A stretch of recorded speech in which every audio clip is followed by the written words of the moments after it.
All right, guys. Hey, I'll try not to annoy it that much, but let's just talk about a little bit more about like zk stuff. I mean, I know everybody hates that already. Like, come on. Um, so basically, there's a lot of conversations about the zk stuff and why it is uh, what can be done, what can still be done new about it. Well, around ETH especially. So what I'm going to be talking about is about prove something, how to compress something into ETH with like Rust or like CPP, whatever. It's like, for example, have you ever wondered how to write stuff for ETH in Rust? I mean, not in Solidity, not in something, but for example, to prove some huge stuff implemented in Rust to ETH, to execute it on ETH. So that's what it is about. So, just a little bit of an intro. What is this about? Okay, well, basically, trusted scale is the issue. So we're actually talking about like fitting a lot of computations into ETH. Well, DEXs, for example, like ML applications, whatever, they all require scalability. Scalability requires like a lot of data in the computations, and continuous computations and data storage in ETH are especially expensive. So that's pretty obvious. So basically, that's what we need. Way to compress those computations and those data with proofs into ETH. That's basically what, for example, just an example of what's not possible, right? Even retrieving some particular data from ETH, like historical data, for example, let's say you need a history of, validators, balances, like from the very beginning, it's going to cost you like a fortune just to retrieve that single thing. So another example, like zk bridges. zk bridges are, well, they require a lot of, for a lot of data to be compressed to ETH, for example, like, Solana, for example, a lot of data, and it's hard to fit it in ETH. So we need a proof-based compression again. Same thing with rollups. For example, Starknet rollup. What they do is they actually compress the data, they compress the computations they do on their side to ETH with like Starks or like with proof. So again, one more example of why we need this. That's pretty obvious. So it all goes down to the necessity of complex proofs. And for example, like again, defining circuits for those proofs is hard. I mean, folks are spending like millions of dollars and a lot of time to build circuits they need. For example, like Scroll folks, they have spent 1.5 years to build their rollup stuff. Starkware have spent 3 years to build their rollup. And well, we spent 8 months building, for example, like Solana to ETH. So that's quite a lot. And well, also like generating proofs is expensive because, well, nobody wants to do that on their own. So there are either like hardware folks doing that, special folks, or there could be a different option for this is to solve all these issues. There might be a way, and we kind of experimented on the way of getting mainstream languages to be able to be proven to ETH.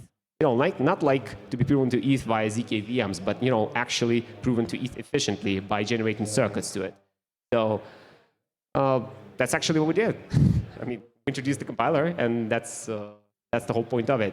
So instead of like writing custom circuits or like writing custom libraries, we were experimenting with the way to write provable logic. For example, ML model, okay, from PyTorch, or like sim gaming, like Doom, for example. Have you ever wondered of like playing Doom on ETH? Voila, that's the way.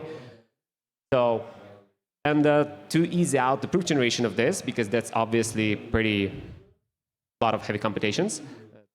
So to ease out, we've introduced a way to outsource this proof generation to the market of approvers built around ETH, something like, this whole thing resulted into something like ETH zk coprocessor. That's what it is. If heavy computations need to be proven or heavy computations need to be done around ETH, so that's what we figured for ourselves, and that's what I just came to show. So what is that being? I mean, how is that being done in particular? I mean, the compiler is done over the Plonkish proof system, like with well, let's say it this way, with parameters adjustable to a particular use case. For example, like for example, bridges, they need like verification as cheap as possible because they need to provide proofs of particular like other protocol as often as possible and to verify them as often as possible. So that means the verification as small as possible. So that's adjustable. And well, the choice of the arithmetization is pretty obvious as well. So how does that? Well, I would suppose it's like I don't think we're going to have time to do anything like actual coding. So let's just skip it. The point of this thing is just to show that instead of like introducing custom language or like custom compiler or anything like this, we've just introduced the replacement for good old CLang and Rust C and everything people already use. And it's just, it's like we realized that maybe, plug and play replacement could be the way to do things. Well, for example, just a little example of things pretty heavy. Well, not like pretty heavy. It's not heavy. Okay, it's just an example of a CPP code of how things can be implemented or proven to ETH. Well, most trivial CPP that's going to work, and that can actually be proven to ETH. Like just some arithmetics example. That's what it is. Let's try a more complicated proof. For example, if you're building a rollup and you need a storage proof. I mean, just like Starcore does, for example, they need a storage proof because, well, they actually proved, they proved the Oracle root of their database to ETH. So let's just write this one, and we're just defining the CPP function, and we're just defining like a set of hashes. We're just defining like functions to hash that, and we're returning the Merkle root, and voila. Well, that's kind of the whole thing about rollups right now. I mean, like that is, like we have just built storage proof, which is like the same thing, which is being built, for example, by rollups. So, and it's in CPP. Or same thing can be done in Rust or like any other language LLVM supports. So that's the idea of it. And yeah, well, I don't know if anyone's going to do that, but anyway, in case, experiment. Out. There are also, by the way, I don't know whoever's interested, there are several repos with funny examples in there. For example, there is an example with Doom being to ETH. I'm going to release this demo in like in something about a month. So, proving the speedrun to Doom is proving the Doom speedrun to ETH. Well, it's going to be the case. Finally 3D games on Ethereum. Well, basically. All of that logic is pretty heavy, so to ease out the generation of it, so you wouldn't need to do that like all by yourself on your laptop because it's going to take forever. All of that proof generation is kind of heavy and it's troublesome. So to mitigate that, we have done some kind of open marketplace for generation facilities, for proof generation powers, for proof generation, that's what it is. And well. It's actually, that's what it is. You just like, if you don't have enough powers, if you don't have enough computational powers to generate the proof yourself, you can just like folks, they will generate it, they will put it to ETH instead of YA, and that will result into you having either historical data of ETH, like right inside your EVM app, or some heavy computational load, like game or like rollup or like zkBridge or like anything like this, right inside your EVM app. And well, basically that's what it is. How does that work? Well, pretty easy. As I said, it's just basically a proof application, proof request and application, like again, bridge, rollup, whatever, KML stuff. Just requests a proof to be, just orders the proof. Proof producer picks the order, just does it, puts it on a proof market verifies it that it's all good, that it's valid. So there would be no valid proofs deployed to ETH, so you wouldn't need to trust it. And oh well, sorry. Okay, basically, how to do any. Again, I don't think we're gonna have time to do like any coding, but the way it works is that this proof producer, it has like a separate toolchain for it. For example, like proof requester, it uses like zkLLVM compiler. For example, he has some Rust-defined logic or whatever, like something huge in CPP, for example. I don't know, the compiler, like Lean 3, for example. Lovers of a formal verification will love the fact that Lean 3 with that. So basically, a proof generator for this, and all the EVM application developers, well, they're supposed to just get the toolchain to set up a toolchain to deploy the circuit. As you can see, it is like circuit is in pretty usual LLVM bytecode format. So it's that easy, yeah. And then the circuit which gets provided is supposed to be pushed to the market to be computed.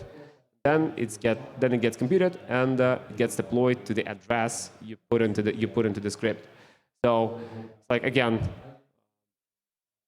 all the, I don't know, like if anybody wants to check it, but that is the toolchain for those who are willing to set up the proof generator toolchain, to be, just to get up the generator and to start generating proofs for the applications who need it.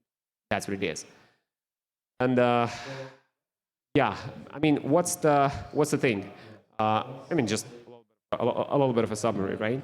Is basically what that gives to EVM applications. Well, first of all, yes, data retrieval. If EVM applications need, for example, again, historical data or like some complicated data from something that happened long ago, or statistics, like accumulated statistics of everything that happened from some time ago. That gives about like 10 times gas reduction in comparison to what you would have been required to pay if you would have done that without the proof-based approach. So that's basically the way to cheapen the app's execution. That's the first thing. The second thing is, well, you don't need to like write any custom language or anything like this to do this. It's like usual Rust, usual CPP. I like Python for that. So that's what it is. And the third thing is basically, you don't need to compute that yourself. You can just upload it to the proof market and let those who have computational powers for that, like, I don't know, some mad fellas with GPUs, okay, to compute that for you and to deploy it to ETH for you without the need to trust them. So basically, that was pretty short because, well, okay. What are the limitations of such an approach? Obviously, there are limitations of such an approach, and well, not everything is possible to be proven to like directly. Some of the things they still have to be proven to something like different in terms of to some L2 or something like this, and then additional compression has to be done. So that means like what directly limits the amount of logic which can be proven to ETH is, well, first of all, block space. Well, it's like what all zk folks do is we're just fighting for block space. We're just fighting for block space. That's what we're fighting for. And the better compression is, the less the fight is, I'm saying. And but again, once you fill all the block space with the proof size, and this should be something about, I don't know, like megabyte. It's like a megabyte proof. It would be something like 70 billion column multiplications, so that's quite a lot. So well, the threshold is quite high. Possible to fit 70 billion column multiplications into a single proof. So these are the limitations. The second limitation is the call data limitations, which are being introduced obviously by like the gas limit, by the protocol gas limit. So that means the processing proof of something like 5 or like 700 kilobytes is the limit. 5 or like 700 kilobytes means something like the ability to prove like 50 billion column multiplications to ETH. That's the upper limit of what can be proven. That's the upper limit of what can be computed. So it's quite large. Again, as an example, it's like within the repos, I had like somewhere. Within the repos, you can find examples of how Doom speedrun can be proven to ETH. And well, it's fine. Like that's enough for the Doom proven to ETH. Yeah, so that's what it is. We have some time for questions. I don't know if that makes sense.